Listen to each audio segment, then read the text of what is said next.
નમસ્કાર મિત્રો, અમારા નવા વિડીયોમાં આપ સૌનું હાર્દિક સ્વાગત છે। મિત્રો, આજે આપણે વાત કરીશું બેવફાઈ કે સંયોગ ભાગ 3। મેહુલો તોફાની બેટિંગ કરે છે, પણ આપણી વાર્તા ધીમી ઝડપથી ચાલી રહી છે। છેલ્લે કેતન અંજલિની ગાડીમાંથી ઉતરી ઘર તરફ રવાના થાય છે।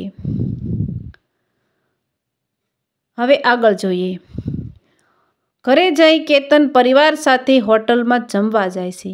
કેતન એની પત્ની અને બાળક સાથે હોટલ આગમનમાં જાય છે, જેમાં જોગાનું જોગ અંજલિ પણ આવી હોય છે।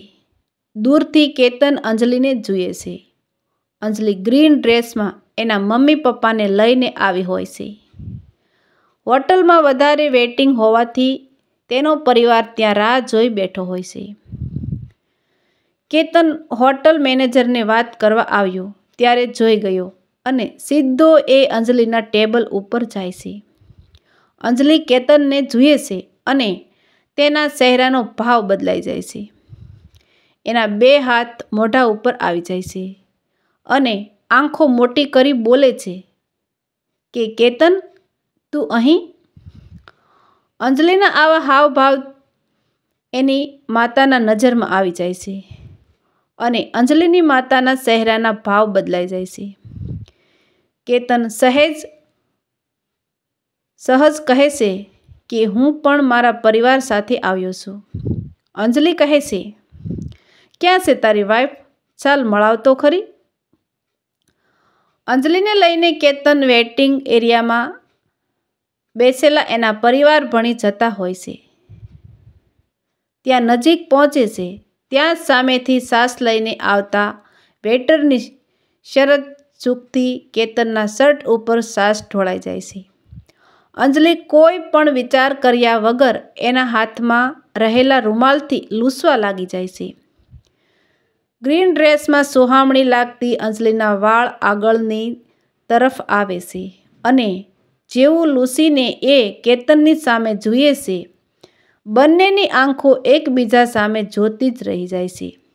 થોડીવાર તો જાણે આજુબાજુનો કોલાહલ અને ઘણા બધા માણસોની અવરજવર નીરવ શાંતિમાં ફેરવાઈ ગઈ હોય ને કોઈ સુમસામ જગ્યાએ એ એકબીજાને જોઈ રહ્યા હોય એવો જ તેમને એકમેકને જોવામાં ભાન જ નથી રહેતું। કેતનની પત્નીનો ફોન ચાલતો હોવાથી એ ભીડથી દૂર હોય છે, પણ એનું બાળક આવી કેતનનો હાથ પકડી કહે છે કે પપ્પા પપ્પા, ભૂખ લાગી છે। ત્યારે કેતનને ભાન આવે છે। કેતન નજર હટાવે છે એટલે અંજલિને ભાન આવે છે। અંજલિ શરમાઈને કંઈ પણ કહ્યા વગર પાછી એના ટેબલ ઉપર જતી રહે છે। કેતનના શ્વાસ પણ વધી ગયા હોય છે અને ભાવો બદલાઈ ગયા હોય છે। એ તરત એ હોટલમાંથી નીકળી જવાનું વિચારે છે અને બીજી હોટલમાં જતો રહે છે। એ રાત્રે ઘરે પહોંચી અંજલિ કેતનને મેસેજ કરે છે કે સોરી, હું થોડી બહેકી ગઈ હતી। આજે તું હેન્ડસમ લાગતો હતો અને તારા શરીરને ટચ કરવાથી ખબર ના રહી મને અને શું થઈ ગયું, પણ મને એવો ભાવ નહોતો। કેતન પણ વળતો જવાબ લખે છે કે હા, આજે મને પણ ખબર ન રહી શું થઈ રહ્યું છે। અહીં વાર્તાના બંને પાત્રો પોતાની મર્યાદા જાણે છે અને આકર્ષાઈ પણ જાય છે, પણ પાછા જાતને સંભાળી પણ લે છે। બીજા દિવસે સવારે દાસ્તાન સર્કલ ઉપર કેતન ઊભો છે। અંજલિની ગાડી આવે છે। આજે અંજલિ કંઈ બોલતી નથી। કેતન પણ ચૂપ છે। ગઈકાલની ઘટના માટે બંને જવાબદાર હતા, પણ આકર્ષણ એ તો ગમે તે સાથે થઈ જાય, આવું તો ના હોવું જોઈએ એ જાણતા હતા એટલે જ ચૂપ હતા। નારોલ આવી ગયું હતું। કેતન ઉતરીને એની ઓફિસ જવા રવાના થયો। તેઓ વચ્ચે એક પણ શબ્દની ચર્ચા ના થઈ। બપોરની રિસેસનો સમય થઈ ગયો હતો। ટિફિન ખોલાઈ ગયું હતું। બંનેના હાથમાં એ વખતે મોબાઈલ હતું જ। કેતને હી મેસેજ કર્યો। તરત જ સામે અંજલિએ સીન કર્યું અને તરત સામેથી હી મેસેજ આવ્યો. કેતને સ્માઇલનું ઇમોજલી મોકલ્યું. તરત ત્યાં સામે શેડે અંજલિના મોઢા ઉપર સ્માઇલ આવી અને એણે લખ્યું, સોરી, આજે મારું વર્તન સારું નહોતું. આપણે નોર્મલ રહીને વાત કરી શકતા હતા. પણ કેતન બોલ્યો, ચિંતા ના કર અંજલિ, આપણે ક્યાં કંઈ ખોટું કર્યું અને થાય ક્યારેક આવું, એમાં શું ચિંતા કરવાની. અંજલિએ સાંજે મળીએ કહી બાય કહ્યું. સાંજે ગાડી નારોલ બ્રિજ નીચે આવીને ઊભી હતી. કેતનની રાહ જોવાતી હતી. 5 મિનિટ 15 મિનિટ, કારણ કે ફોન પણ લાગતો નહોતો. કેતનનો ફોન એક મહત્વની ઓનલાઈન બેઠક જોવામાં 10% બેટરી બચી હતી અને 4:30 વાગ્યે પોલીસ સ્ટેશનથી ફોન હતો કે તમારું બાઇક મળી ગયું છે, ઓળખ કરવા આવી જાઓ. એટલે એ તો પોલીસ સ્ટેશન હતો. અંજલિએ થાકીને ગાડી કંપની બાજુ જવા દીધી. ત્યાં પૂછ્યું તો જાણવા મળ્યું કે કેતન તો 4:30નો નીકળી ગયો છે. અંજલિના ગુસ્સાનો પાર નહોતો રહ્યો. એ સમસમી ઉઠી હતી કે મને જણાવ્યું પણ નહીં. અંજલિએ ઘર તરફ ગાડી મારી મૂકી. આજે સ્પીડ 100 ઉપર હતી અને વિચારોની સ્પીડ 200 ઉપર હતી. કેતન આવું કરીશ કેમ શકે? એને ખબર ન પડે? મને જણાવ્યું પણ નહીં? એ એની જાતને સમજે છે શું? મને પસંદ છે એનો મતલબ એની મનમાની ચાલશે? જેવા અઢળક વિચારો આવ્યા કરતા હતા. ત્યાં જ ફોનની રિંગ વાગી. કેતનનો ફોન હતો. અંજલિએ ધરાર ફોનની અવગણના ના કરી. અહીં એકવાર સમજવા જેવી વિચારીએ તો ખબર પડે કે આવી ગલત ફહેમીના કારણે જ ઝઘડા થતા હોય છે. ઓવર પ્રોજેક્શન નેચર અને સામેવાળાની સ્થિતિ વિશે જણાય આપણે એને સમજવા કરતાં ધારી લઈએ છીએ. ધારી લઈએ એના કરતાં જો પૂછી લઈએ તો મનમાં ઉઠેલા અનેક પ્રશ્નોનું સમાધાન થઈ જાય છે. જીવનમાં સંબંધો બાબતે સમાધાન પ્રક્રિયા અને સમજણની પ્રક્રિયા ખૂબ ઓછા લોકો જાણે છે અને દરેકના જીવનમાં એના પ્રથમ સંબંધનું વિચ્છેદન સમજણના અભાવે થતું હોય છે. જતું કરવું, જતા કરવા આ પ્રક્રિયા જીવનમાં અગત્યની છે. કેતનને બીજી રિંગ મારી પણ ફોન ઉપડ્યો નહીં. કેતન સમજી ગયો કે અંજલિના મનમાં મારા માટે ગુસ્સો હશે, સ્વાભાવિક છે. તેણે મેસેજ કરી પૂરી હકીકત લખી. જેવા મેસેજનું નોટિફિકેશન આવ્યું, અંજલિએ ચાલુ કારે જોયું. તેણે તરત સામેથી ફોન કર્યો અને સોરી કહ્યું. કેતને પણ સોરી કહ્યું. સાથે કહ્યું કે મારી જ ભૂલ હતી કે મેં તને જાણ ના કરી. કેતન આગળ બોલ્યો કે મારા માટે બહુ મોટી ખુશી હતી કે મને મારું બાઇક મળ્યું અને એ ખુશીમાં હું બધું જ ભૂલી ગયો. અંજલિએ કહ્યું, એક સામાન્ય બાઇક માટે તને આટલો ક્રેઝ છે? કેતને કહ્યું, હા, કેમ નહીં. મારા જીવનની પ્રથમ કમાણીમાંથી મેં વસાવ્યું છે અને એની ખુશી હતી મને એ વખતે પણ અને આજે પણ. અને તમારે પૈસાનું મહત્ત્વ ઓછું હોય પણ અમારે મન પૈસા મોટી બાબત છે. અંજલિ બોલી, ચાલ હવે પાર્ટી ક્યારે આપે છે? કેતન બોલ્યો, આવતીકાલે જ. બીજા દિવસે દાસ્તન સર્કલ ગાડી ઊભી રહી. અંજલિએ ગાડી ત્યાં પાર્ક કરી અને કેતનને ફોન કરી કહ્યું કે તું બાઇક લઈને આવજે, હું દાસ્તન સર્કલ ઊભી છું.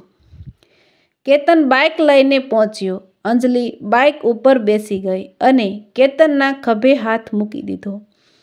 જેવો અંજલિના કોમળ હાથનો સ્પર્શ થયો કે કેતનની અંદર એક રોમાંચ ઉત્પન્ન થયો. અંજલિએ કહ્યું, જવા દે હવે, સીધી કોફી શોપ. આજે તો પાર્ટી જોઈએ જ છે. આટલું બોલતા અંજલિએ કેતનનો ખભો દબાવ્યો. કેતન બોલવા કરતાં વિચારોમાં વધારે ગરકાવ થઈ ગયો. એક સુંદર સ્ત્રી બિન્દાસ એના બાઇક ઉપર બેઠી હતી. જેને મળવા લોકો મથતા હતા એ એમ જ એના બાઇક ઉપર હતી. કેતન એ બાઇક ઊભી રાખી કહ્યું, તું બાઇક ચલાવી લે અને તારે જે કોફી શોપ લઈ જવી હોય ત્યાં લઈ જા. અંજલિએ બાઇક લીધું. કેતન પાછળ હતો. ઘણા દિવસો પછી અંજલિ બાઇક ચલાવી રહી હતી એટલે બમ્પ આવે કે બ્રેક વાગે ત્યારે કેતનના છાતીનો ભાગ અંજલિના પીઠ પાછળ અથડાતો અને કેતન જેવો રોમાંચ અંજલિ પણ અનુભવવા લાગી. બાઇક કોફી શોપ પહોંચે એ પહેલાં તો બંને હૈયામાં જબરજસ્ત ઉન્માદ છવાયેલો હતો. કોફી મંગાવી હતી. બ્લેક કલરના ડ્રેસમાં અંજલિ ગજબ લાગતી હતી.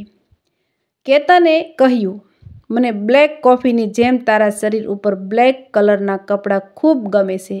તું હવે બ્લેક વધારે પહેરજે. અંજલિએ હસીને કહ્યું, જા જા, હવે તું કહે એમ કરવાનું મારે. એમની વાતો ચાલતી હતી ત્યાં જ અમેરિકાથી જીગરનો ફોન આવ્યો. અંજલિએ ફોન ના ઉપાડ્યો. 2 વર્ષમાં આવું પહેલી વાર બની રહ્યું હતું કે એણે જીગરના ફોનની ઉપેક્ષા કરી હોય. આમે નવું 9 દિવસ હોય એ દુનિયાનો નિયમ છે. તમે જો કોઈના પ્રેમમાં પડ્યા હો તો તમને અનુભવ હશે જ કે જ્યારે સંબંધ નવો હોય ત્યારે બંને હૈયામાં ક્રેચ હોય છે, પણ જ્યારે એ સંબંધ ધીમે ધીમે જૂનો થાય એમ એની મજબૂતી ગુમાવતો જાય છે અને એનું કારણ તમારી જાત ઉપરનો તમારો કંટ્રોલ ના હોવો, તમારા માટે એ પાત્રનું મહત્ત્વ આખી દુનિયાના ના હોવી, તમારા પાત્રને ખોવાનો ડર ના હોવો તે છે. જીગરનો ફોન ના ઉપાડવો જીગર માટે કોઈ ઘટના મોટી નહોતી પણ અંજલિના જીવનમાં કંઈક નવું થવાના એંધાણ હતા. અંજલિની નોકરી જતી આવતી બસ જીવનમાં આવું જ હતું ત્યાં જ નવો વળાંક આવ્યો હતો. કોફી શોપથી નીકળી તેઓ ઓફિસ જવા રવાના થયા. અંજલિ એની ઓફિસ પણ બાઇક લઈને પહોંચી ગઈ. વળતા પણ બાઇક અને અઢળક વાતો. હવે તો આ રોજિંદો ક્રમ બની ગયો હતો. આવું સતત 18 દિવસ ચાલ્યું હતું. અંજલિની મમ્મીએ નોટિસ કર્યું કે હમણાંથી તો અંજલિ ખૂબ ખુશ રહે છે. નક્કી કંઈક તો છે. હવે તો જીગરનો ફોન અમેરિકાથી આવે તોય શું અને ના આવે તોય શું.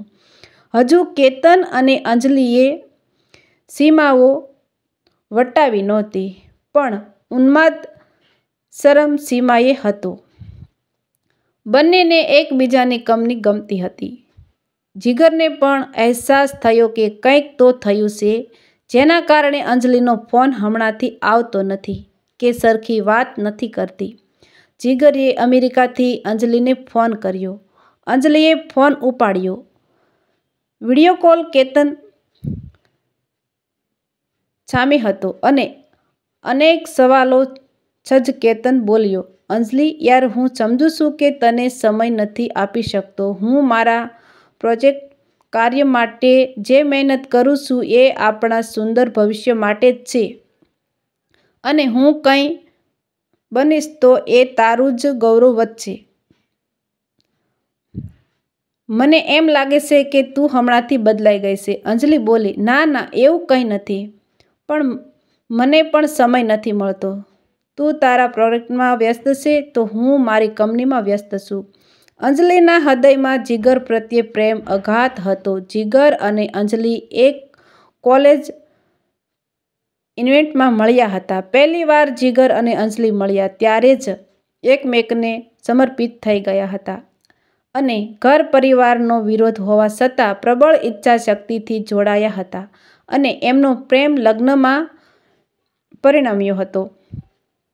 જીગર પૈસાદાર ઘરનો એકનો એક છોકરો હતો તો અંજલિ પણ પૈસાદાર ઘરની એકની એક દીકરી પણ. પોતાના માતા પિતા જીવશે ત્યાં સુધી એ પિયરમાં જ રહેશે એ શરતે લગ્ન કર્યા હતા. જીગરનો પ્રેમ કેવો નિખાલસ કહેવાય કે એ અંજલિની એ શરતોને પણ આધીન થઈ એની જોડે જોડાઈ ગયો અને એટલે જ અંજલિને જીગર પ્રત્યે પ્રેમ વધુ હતો. જીગરને એના સમાજની સુંદરમાં સુંદર કન્યા મળતી હોવા છતાં પ્રેમ માટે આવું બલિદાન કર્યું હતું. અને એ પ્રેમનું વર્તન હવે બદલાઈ ગયું હતું. હવે જીગર શું એક્શન લેશે? તો મિત્રો, તમે પણ વાર્તાના આગળના સ્વરૂપ માટે તમારા આઈડિયા લખો કોમેન્ટમાં. મજા આવશે. ચાલો ફરી મળીએ ભાગ 4માં. જોઈએ કોણ કરશે પહેલો મેસેજ. મિત્રો, આવા જ નવા વિડીયો જોવા માટે અમારી ચેનલ લાઇક, શેર અને સબસ્ક્રાઈબ કરજો.